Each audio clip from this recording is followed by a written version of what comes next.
Folks, if you're watching this on YouTube, you will see that Duncan McCarthy his environment is way nicer than my On the Mark studio. Duncan, how's it? Welcome to the show. How are you?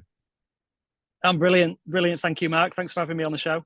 I've been looking forward to it. We've had guests on the show, all people who play the game at the elite level, who use you for mental help, for, kind of sports psychology kind of help. And so I reached out and I was thankful you would join us because we're in this situation right now, in 23, where we're starting off this new year by making sure we holistically well. And we've been, all sorts of things, but there's nothing like nailing the mental game. And I'm looking forward to talking that with you. But before we go there, please tell the audience about you, a little backstory, little who you are, please. Yeah, I mean, I've always been in this role since really sort of back end of 2008 when I started my first business. I competed at the sort of lower professional ranks of the game myself anyway, but since university, I did sports psychology there and went on to further qualifications and started the business. And I had good success with one player who won, it's called the Euro Pro Tour. It's actually just finished sort of the third tier European golf. Mm-hmm. He won the Order of Merit and had 3 wins that year. And I was still trying to play, and it was kind of a look in the mirror moment. And I was kind of like, you know what, I get as much satisfaction out of helping other people on their journey as I do with my own success. So I never looked back and thought, I'd love to have continued playing or anything like that. So since that moment, really, I've just kind of been on my own journey. And in 2008, I set 22 goals for myself in this role. I've got 7 to go. There's 7 big ones. But what it's created for me personally is my own standards of performance. So sort of I want to take those into every day that I'm operating and living. And if I achieve those, then that impacts my clients in a positive way, in a helpful way. Look, 22 is my lucky number, so I have to ask why 22. Was there meaning behind the numerology of this? Was it just 22 goals that happened? 22 was not what I was looking for. I just kind of wrote down things that resonated with me, and it was kind of like it was almost like a stepping stone up to the peak. So, I mean, for example, one of them that's probably potentially one of the biggest ones is to help take a player to world number 1 in this sport. That's probably the ultimate. That's what I'd like to do: hop on that journey and help take them there. So. Awesome. Well, I think we need to talk about goal setting as well. But before we get to ways to really slay the mental game, I want to ask you this because we live in this era of strokes gained. I mean, you know it. No matter where you're playing at the highest level, there is a way to measure performance, right? But this 15th club, the mind, the brain, whatever you want to call it, it is immeasurable. And a lot of folks look upon this as if to say, well, it sounds a bit hocus pocus.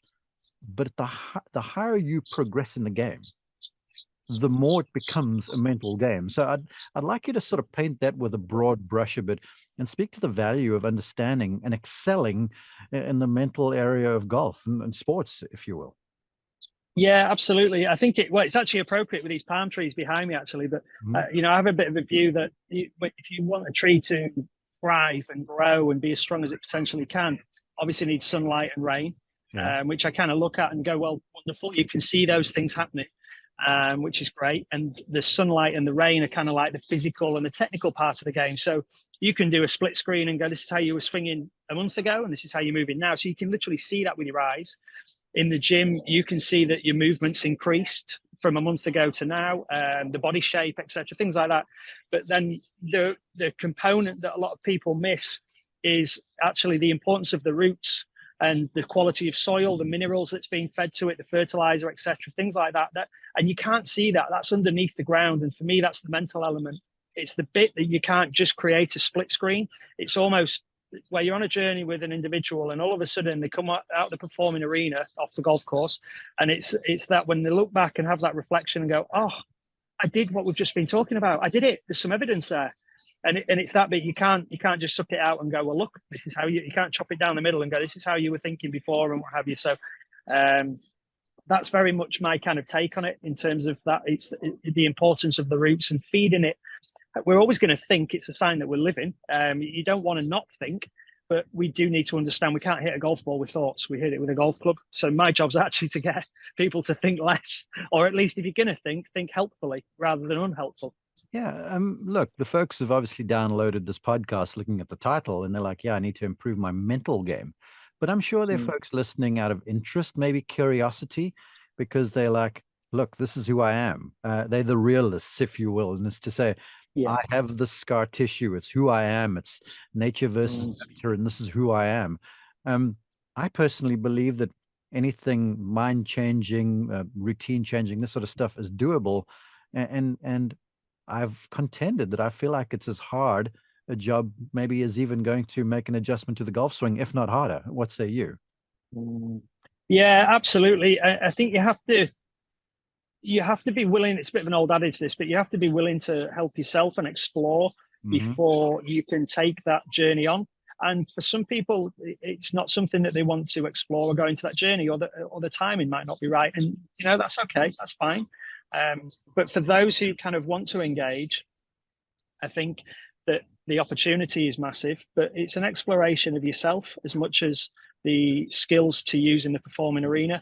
And I do speak about that quite a lot. I'm a big believer in that, making sure that the human element is in place before we can start looking at the performing skills. And there's been good examples of that, like with Ashley. The first thing that we started talking about was Ashley, the person, the human, which is pretty much kind of your mental health and how you're just living your days in a helpful manner or an unhelpful manner, and then applying that to the performing arena of actually, what is mental toughness? What skills do we require when we get into situations that we didn't quite plan for? Because that's one of the big things in this sport. We don't know when we're going to hit a great shot. We don't know when we're going to hit a poor shot. We don't know what's going to happen, and it's being caught off guard.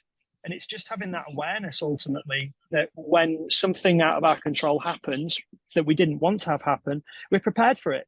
And becoming world class at how you respond.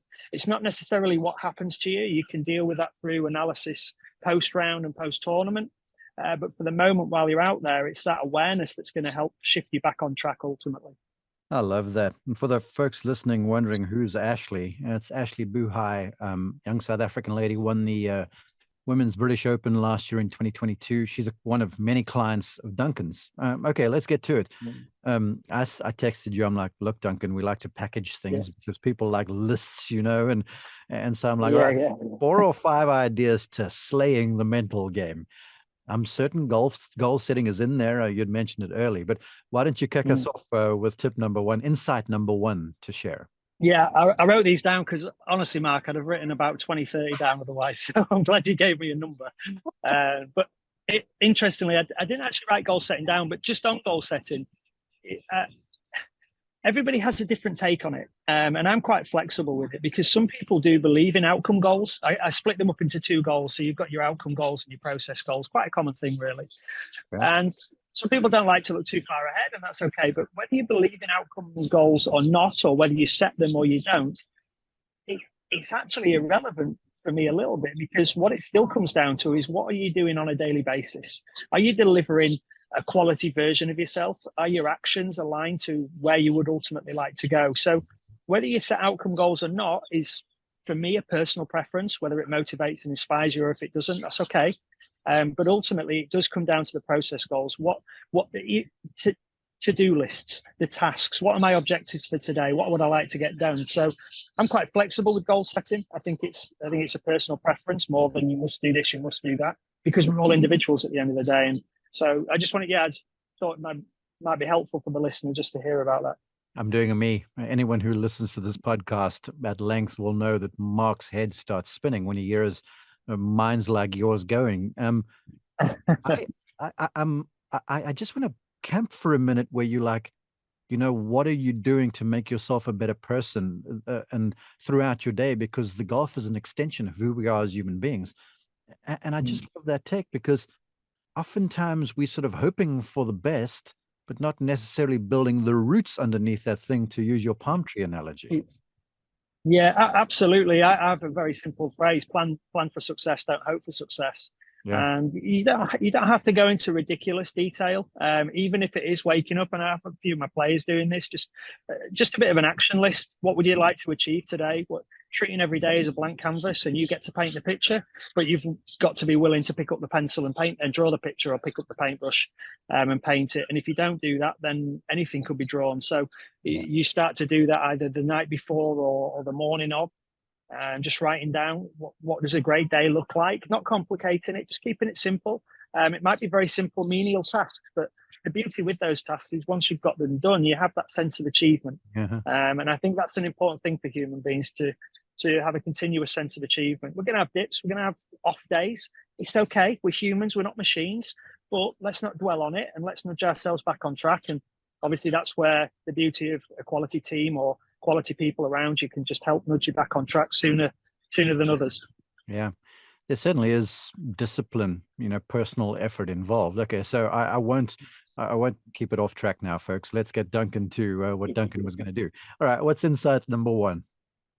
Yeah, so these are no particular order, but I wrote down, no, you are not here to be perfect, but you are here to be better. And the reason that the second part in that is you are here to be better is I'm talking more from sort of a high performing arena.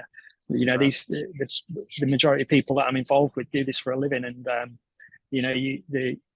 if you want to compete at the highest level, you have to show up on a daily basis. But equally, it's very, very easy to get trapped into this perfection.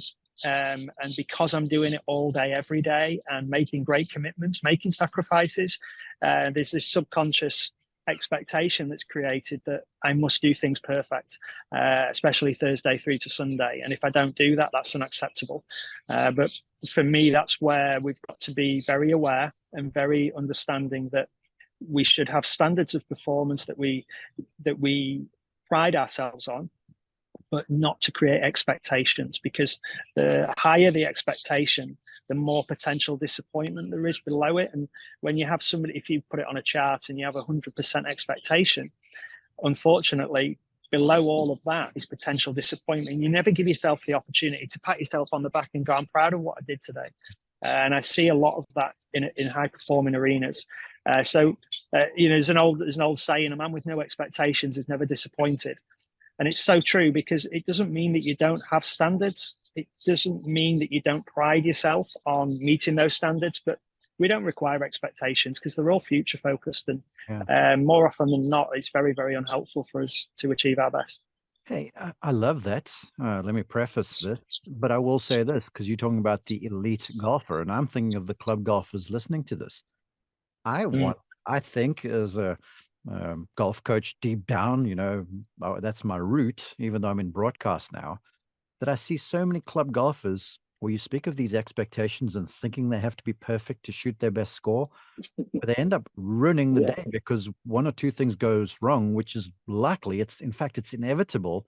And then all of a sudden they got the train off the tracks and the whole thing's just crashing into the ditch, mentally, emotionally, physically, because of said expectation and the thought that they are supposed to do this perfectly to make that good score. Absolutely. I mean, I break it. If you look at your game, and I'm sure you've heard this, your A game, your B game, your C game. Yeah. And most of the time, players are turning up with the B game at all levels. And I think it needs to be understood and bought into as that, because with the B game, we're going to make little errors. But it's about priding ourselves on the things that we can control. And but what a lot of people don't do is they don't align themselves to when they have got a big game. So what I mean by that is, if you're first and foremost, I split the game of performance up into mental, physical, and technical. And just because your technical might be struggling or you might be slightly injured, the physical game's not great, it doesn't mean the mental performance has to dip as well. That can still be an A game.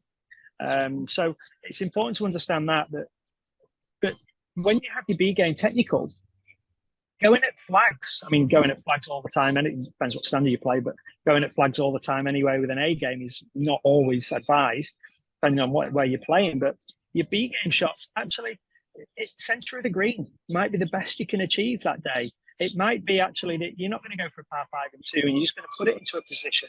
It might be that you'd love to hit driver, but you just put it into the wider part of the fairway. It might be that you chip to the fat of the green because it's a tight flop shot. But I think a lot of times players don't align to where they're at and just have that acceptance of, I'm not quite on it today, but I'm going to pride myself on my mental performance. I can control that. That is so beautiful. I mean, you paint such a cool picture there with A, B, and C game because, when you've heard Tiger Woods say that, people are thinking, well, yeah, I've hit the ball great. But I'm listening to you going, if I've got my mental game on A, but my physical game like a B minus, I can still be functional and keep myself in the day for a good day. You agree with that statement? 100%. I speak about that with players quite a bit. If we can, I know again this is a high standard, but it's all relative to everybody's sort of standard that they play at. But if a player out here this week has got his C game, can we make the cut with the C game? We're not here to make cuts. We're here to get a win ultimately, but that's not where our focus is. But if we can make cuts with our C game, if we can contend and challenge for top 20s, maybe even top 10s with our B game, and then when our A game decides to show its face, wonderful. Can we put ourselves in contention with that?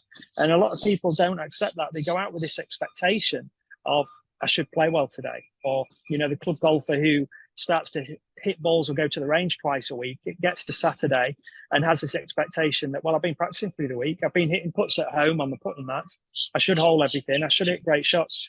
That's just going to cripple you because it doesn't work like that, unfortunately. Yeah, and that is goodness. I'm not sure how you're going to top your first insight because you've encapsulated No. really what you've said there. If people switched off the podcast now and they just went and did what you advised there, everyone at every station in the game is likely to do better. So I've teed you up. Yeah, I've shot myself in the foot there. Yeah, I've teed you up for insight number 2, and I'm really keen to see where you're going to go now, Duncan. Yeah, I'm thinking. No, the second one is that your job lasts for 30-second slots, not for 4 or 5 hours. And what I mean by that is golfers tend to get to the first tee, and I see this happen a lot with parents, or I did do parents and their kids, that there's this that word expectation that you should be able to focus for the 4.5, whatever hours you're out on the golf course. And for me, that's unrealistic. And it's actually not required because ultimately, if you look at the core of this sport, it operates and happens at the ball.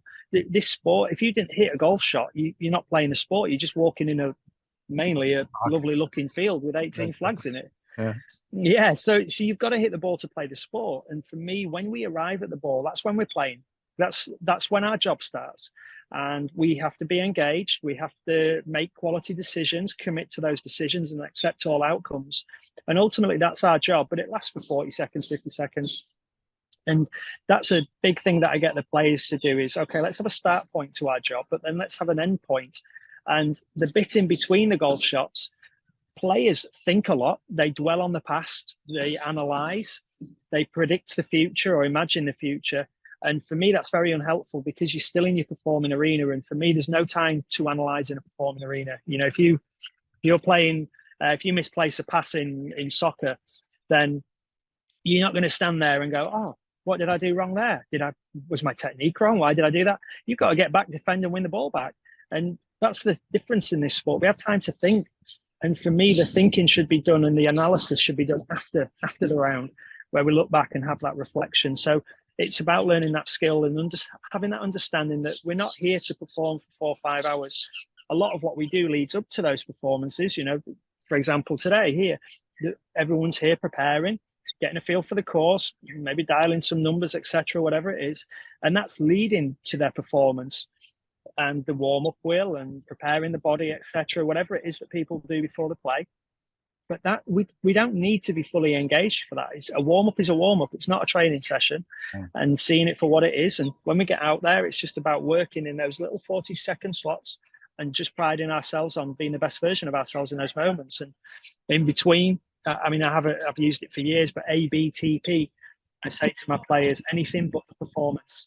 Because they often ask, well, I understand what you're saying, Dunk, I like it, but what do I do in between shots? And I say ABTP, anything but the performance. Talk about anything but your performance. Because if you're discussing it, it has to be analysis or prediction.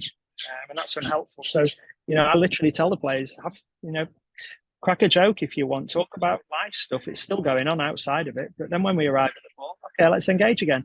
And the beauty with that is it manages your mental energy a little bit better. Trying to focus for 4 or 5 hours, wow, that's impressive. I've not met anyone who's done that to a Yeah. high standard. Well, I guess on the deeper level too, because when we get into the mechanics of shot creation, and you're in your 40-second window, whether it's, I don't know, 20 seconds before the shot and 20 seconds after, whatever it might be, your nervous system is going through different levels of intensity as well. And staying in that stuff the whole time, the fight or flight thing, your system is going to be all out of whack. Absolutely. And Mark, as well, there's not always a conversation to be had with playing partners, or if you've got a caddy or whatever.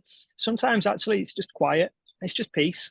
But even in those moments, I say to the individuals, you take in your environment. This sport is often played in stunning environments, and we take it for granted a lot of the time. So noticing nature, noticing trees, plants, etc., the beauty that you're walking in. And it might sound soft and fluffy, but it's incredibly powerful, because whenever we engage with animals, or we observe them, or we look at plants or our environment, that's all present. The tree's not thinking about tomorrow or dwelling on yesterday. The dog's not thinking about tomorrow or dwelling on yesterday. So that's why people love dogs generally, because they're always present. And when we engage with things that are present, we tend to become present as well. So there's a lot of power in that. You don't always have to talk and have conversation. Yes, you make it sound so romantic, but now I'm gonna look at the shadow side of that. The round of golf is in the tank, and there's panic setting in, and it's all the questions. Why do I suck so bad? What's my parents going to think? Oh, you insert your question, but there's real power, and I mean, I'm talking about soul power, mind power. If you're able to, despite the storm that's this white noise around you, you can just be quiet and be present for a little while. And if you can get to that place, ordinarily, the waves tend to cease a little bit, don't they? Absolutely. And we create a lot of noise inside us. You only hear the words that I say to you, but I hear all the words I say to you, and I hear all the words I say to myself. And we all have a voice inside our heads, that's ultimately self-talk. And we don't ever want that to go away. And unfortunately, that'll be the day that we stop living, when that kind of goes away. So we do want that. But what we do want is, we want to start having a better relationship with the voice in our head. Give it time, give it the right attention. And it's not necessarily about it being positive and always looking at the positive in something. Because do you know what? Honestly and realistically, sometimes it's not a positive to have if you get some shocking news or whatever it might be. But for me, I'm a big believer in this, that we can always be helpful. We can always be helpful to ourselves, and that's a big thing. Even something like walking into a bunker and your ball's plugged in the face. I'm sorry, you can say anything positive about that, but that is pretty grim. It's not a great place to be. But you can enter the bunker from a helpful place of, okay, this is going to be a great challenge for me. What's my objective with this? Actually, it's just get it out of the trap. How do I do that? This is how I'd like to do it. Okay, let's go do that and commit to that. So with different situations on the golf course, or we start off bad and get on a bogey run or whatever it might be, I find it quite hard to be positive at that moment, and that's okay. But we can still be helpful. We can ask ourselves better questions of, what does this next golf shot look like? How can I create a little bit more calm? How am I feeling right now? And acknowledging how you're feeling. And it's not necessarily, we talk about anger and anxiety, etc.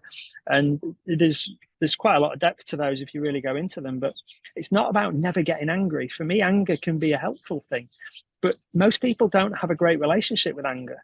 And for me, it's about forming healthy relationships. And, the relationships that we're in life, we've got to feed them. We've got to fuel them. We've got to give them attention, give them time, give them quality, understand them, keep our mouths quiet and listen to them. So I think we've just got to have better relationships with them. So instead of feeling anger going, and it just spiraling and it controlling you, let's just take a pause, take a breath of, I'm feeling angry about that. It's upset me. Okay, do I want to take that into the next shot? No. What do I want to take in? Just a little bit of calm. Okay, just a couple of breaths.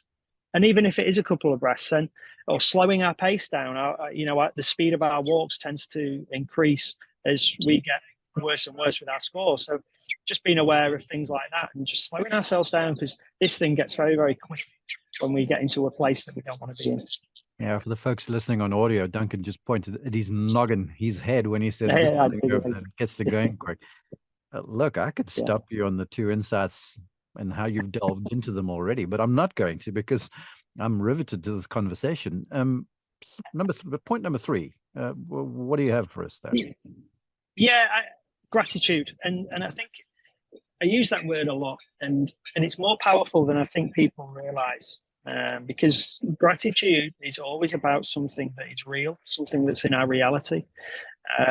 And when we are not in a great place or in a situation that we don't necessarily want to be in, I think it's such a great go-to, and to having our what I call toolbox. It's a great tool to pull out, and just one thing that we're grateful for. But when we get into gratitude, it's not just about thinking about it. Oh, I'm grateful for this person, full stop, that's it, done. It's actually about feeling it more in here, of why am I grateful for them? What do they bring to my world? What do I bring to theirs? And I call it kind of like neck up is your thoughts and neck down are your feelings and emotions, and having your connections are down here, your ideas are more up here about things. And I think gratitude's a great go-to. It's a great tool to have in your tool bag. And there is a hell of a lot more power than I believe people realize. That's such a good thought. And I'll tell, well, look, there's for many reasons, but the one that jumps out to me, and I love your comment here. I've been fortunate to learn from a lot of people, and Gary Player is one of them. And he's one of those folks, him, is nauseatingly positive. And he will find the best in any situation. And I remember as a young man, he said to me, he goes, if you get to a place with bad greens, whatever it might be, golf course now, he goes, 60, 70% of the golfers are going to be like, this place sucks, blah, blah, blah. And all of a sudden they help themselves into their own mire. And this works with a gratitude.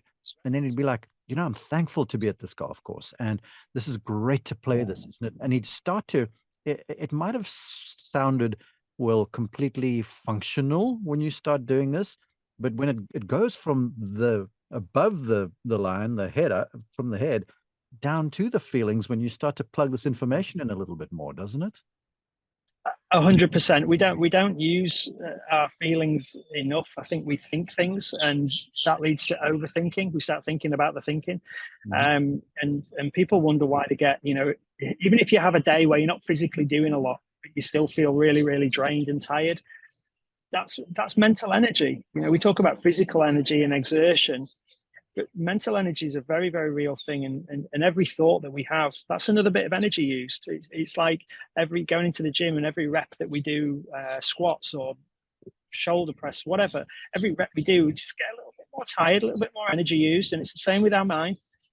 And if you had a day, I'm not really recommending this, but if somebody wanted to do it, fine, go for it. I get really bored of this, but you're sitting on a sofa all day, just see where you are at the end of the day, from a mental standpoint, how you feel. And I think a lot of people would be really amazed at how tired they actually feel from physically doing nothing, but it was the thoughts that they had, the amount of thoughts. And I think if we switch these off by operating from down here, a lot more, and connecting again with our feelings and our emotions, and having good relationships with those. I have a book. You've just got me thinking. I have a book, and its title is The Battlefield of the Mind. And the more I listen to you, it truly is a battlefield. And if you're cognizant of it, and you're helping the listener, the viewer, to be that person, to be self-aware, if you will, you can start to master it. So with that being said, I'm going to only make this 4 insights, although you've given us many already. Okay. Because I'm going to tease, this is a radio thing, going to tease the fan, the On the Mark Tribe member, to go and seek out Duncan after this for a little bit more. Let's get your phone ringing some. What is your capper to this conversation? Which I was making notes. I'm like, we've got gold here already. But what is the capper to the conversation? I think that I had 2 others written down, and I think the one out of those, I quite like this actually because I've selected, is there's always blue sky above you. And what I mean by that, you with a blue sky behind you for the listeners. Well, yeah. When you're in Florida, there is. For the listeners, Duncan is down at the 2023 Honda Classic. I'm going down there tomorrow for PGA Tour Live. Shouldn't be dating this. It's a podcast, I know.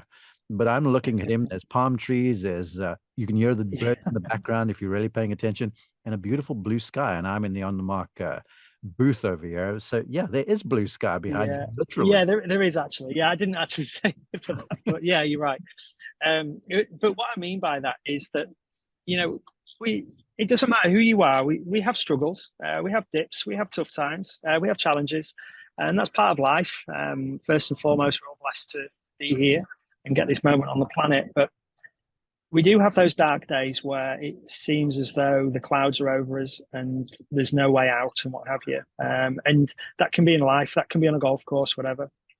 But if you've been on a plane, you can set off with grey skies above you, and it can be raining or whatever. But there's always that point when you go through the clouds and you get through the clouds and there's blue sky, and you look out your window and you're like, oh my word, who'd have thought that was here? It's my favorite after thing. What is that is one of my yeah, it's amazing. And I always I fly a lot. You do too. When I always get my phone out, and when you break the clouds, how it's amazing how one's mood changes too if you choose to look for it. And I'm almost, I'm interrupting, but I'm having this moment where I can see now a golfer, gray skies overhead, in your head overhead, and then sort of striving to break through those clouds, as your mindset is rising to go and find the blue somewhere. 100%, and that's why I think that if you can just remind yourself that, okay, I'm not in a great spot here, and like this game, ultimately it's a results game. You don't want your focus on it, but ultimately it comes down to results at the end of the day, and it does for the club golfer as well. But it doesn't mean that's where we have our focus. But when we've been struggling, or we've been struggling for a select amount of time, it's important to remind ourselves that there's still blue sky above me. I can't see it right now, but there is still blue sky, and I'm going to keep operating, and I'm going to keep elevating myself on a daily basis, even though the results aren't showing me yet. I'm going to keep continuing to show up. I'm going to continue to do the right things, listen to the right people, and eventually I'll break through the grey sky and I'll get to the blue sky, and it'll be there, and I'll enjoy that. I'll enjoy that view. But to continue the analogy, which this is consummately golf, you'll be flying above the clouds and it's blue sky and you see the sun, and you look down, you see the clouds, but you've got to come into land at some stage. And you're going to go back through the gray sky, which will be bumpy, because there are going to be those moments in golf too, because look, we all have to be real with ourselves. It's not going to be perfect all the time. So it'll be bumpy on the way up and blue skies, and bumpy on the way down, but you've just got to continually be looking for fairer skies, right? 100%. And it can get pretty grim. It can get really dark, but like I say to anybody, after your worst day on the golf course so far, what's happened to you? And then people kind of, well, I felt bad. I didn't like it. It was hard. This, okay. Have you lost an arm? Have you lost a leg? Has your health been threatened? Have the real things in life been threatened? Because we don't ask someone if they want to go work at the game. We ask somebody if they want to go play the game. And I think that's where we get lost, especially with people who do it for a living. They forget that we're here to play a game. Don't get me wrong. There's certain sciences, there's certain details that you'll be fully aware of as well that people go to, and that's part of it nowadays. But it's when it comes down to it's playing a sport, and there's a difference in attitude and approach when we view it as I'm here to play rather than perfect, and see it as a science. And I think there's a lot of power in that, and also no matter how dark your day gets, we will all, and this is a bit of a downer kind of view, but it's very, very true. We will all have our last round on a golf course, and we don't know when that's going to be. And that's not to say, oh, well, I'm just going to go for every pin. I'm going to drive off every tee. I'm going to go for the 1-putt all the time. We still want to perform our best in the right way, but just having that in the back of our mind is, what, actually, if this was my last round, would I want to end it like this? No, we wouldn't. And nothing really happens to us when we've finished a round of golf, even though we blow it up. And it's this thing. We start engaging unhelpful thoughts, and we start to question ourselves. Our self-talk turns to negative self-talk, unhelpful. And actually, 99% of our thoughts, they're not our reality. And when we truly look at our reality, my reality is sat on this chair, sat here now talking to you. That's my reality right now. And if I have thoughts about the past of, oh no, this happened this morning, and oh God, what if that happens this afternoon, and I do this again, and that's not my reality. They're just my thoughts. But unfortunately, we tend to believe a lot of our thoughts, and I think the key is to understand that most of our thoughts aren't actually truthful. So we don't need to jump on them. We can just let them glide on by and continue, and I'll just hop on the helpful ones. You know what, folks? You need to go and watch this on YouTube if you haven't, because as Duncan was going through his blue sky, lesson. It's like the clouds parted just a touch. There's enough clouds there for shadows and sunlight, and everything just lit up on the screen. And I was like heaven is smiling on you now with this observation, because it truly is. And you make such a wonderful point, and I'll let you sign off sort of with this, that the thought life, again, get back to that battlefield thing. We're living in the future and the past half the time, and on the golf course, that's not very productive whatsoever. Yeah, we miss what's right in front of us sometimes. We miss these little moments and wonder why they never happen to us, and actually they are happening to us. But it's our choice of where we place our attention, and where you place your attention is a critical factor in the success and quality of life that you lead ultimately. And that, everybody talks about presence and be engaged in the now, and in the sporting arena it's in the zone, and people now use the word flow, but whatever you want to label it as or call it, being engaged in your reality and what's happening to you and the situation you're in, being fully aligned. Your body's always present, but how often is this present? Aligning the two together is a very, very powerful place to live and perform from. And you've shared some really powerful insights. I know the folks probably want to find you a little bit more, and people, just for the record, Duncan McCarthy has fit us into his very busy schedule, PGA Tour event outside, and we're in between his clients. So look, I thank you for your time, for fitting us in, but I'm sure folks want to get you more. Is there a website, social media? How do folks consult, get to you? Yeah, social media. Instagram is probably the one I'm on most. Probably need to do a bit more on it, but I try and give insights and what have you, and send inspirational things out. But that's Duncan McCarthy, DUNC McCarthy, MCCARTHY. Twitter handle is that as well, I think. And then the website is duncanmccarthy.co.uk. So yeah, they're probably the places to get insights and see what I do. And if you want to connect, drop me a message on those. That's cool. Or email is duncan@duncanmccarthy.co.uk. Pretty straightforward, really. Yeah. And if you see this handsome, bald-headed guy walking along ropes at PGA Tour, LPGA events, that is Duncan, because he's out there all the time.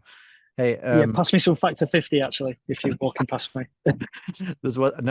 You are noteworthy. This is not a bald head observation. No. Duncan, it's been great. Thank you for working us in. I really appreciate you, and I look forward to hopefully bumping into you later this week. Thank you, man. That'll be lovely, Mark. Yeah, I look forward to seeing you. Thank you for having me on.